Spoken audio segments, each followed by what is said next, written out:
Hi friends, నేను ఇప్పుడు city ట్రాఫిక్లో డ్రైవ్ చేస్తున్నాను. మీరు చూడొచ్చు, మనం ఇక్కడ ఏమాత్రం భయపడకుండా, కొత్త డ్రైవర్లు చాలా వరకు భయపడుతుంటారు. మనం ఏమాత్రం భయపడకుండా డ్రైవ్ చేయాలి. కాకపోతే స్లోగా వెళ్ళాలి అలవాటైందాక. చూడొచ్చు మీరు, మనకు ముందు సైడు అనుకోకుండా కొంతమంది వ్యక్తులు రోడ్ క్రాస్ చేస్తున్నారు. మనం మెల్లగా ఇక్కడ స్లో అయ్యి మళ్ళీ వాళ్ళు వెళ్ళగానే యథావిధిగా మనం మూవ్ అయ్యాము.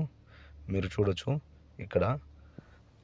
ఇక్కడ వచ్చేసి అనుకోకుండా లెఫ్ట్ సైడ్ నుంచి క్రాస్ చేస్తుంది మన కార్. చూడొచ్చు, ఇతను ఒక రైట్ సైడ్ వచ్చేటప్పుడు ఈ ఇండికేటర్ యూజ్ చేయలేదు, హార్న్ కూడా ప్రెస్ చేయలేదు.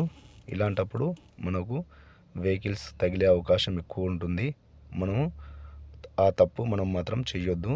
ఎప్పుడైనా కానీ మనము రైట్ సైడ్ మిర్రరు ఖచ్చితంగా చూసి, మళ్ళీ లెఫ్ట్ సైడ్ మిర్రరు ఒకసారి చూసి, ఖచ్చితంగా మిర్రర్స్ చూసుకొని ఇండికేటర్ అనేది మనం ఇటు సైడ్ పోతున్నామో అటు సైడ్ ఆన్ చేసుకొని క్రాస్ చేయాలి.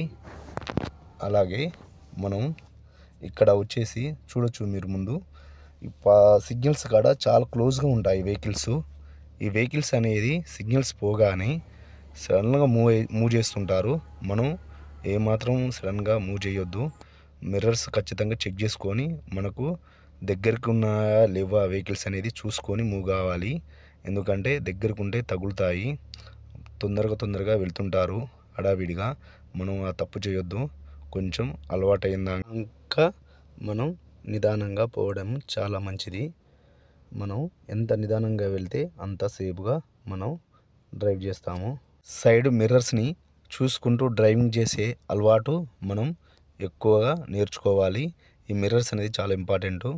చూడొచ్చు, మీరు చక్కగా మళ్ళీ చూస్తున్నాను, right side mirror and left side mirror మళ్ళీ చూశాను. సిటీ ట్రాఫిక్లో చాలా క్లోజ్గా వస్తాయి కాబట్టి అబ్జర్వ్ చేయాలి. అలాగే ముందు సైడ్ ఉన్న వెహికల్స్ కన్నా చూసుకుంటూ చాలా చక్కగా డ్రైవింగ్ మనం చేయొచ్చు. Okay friends.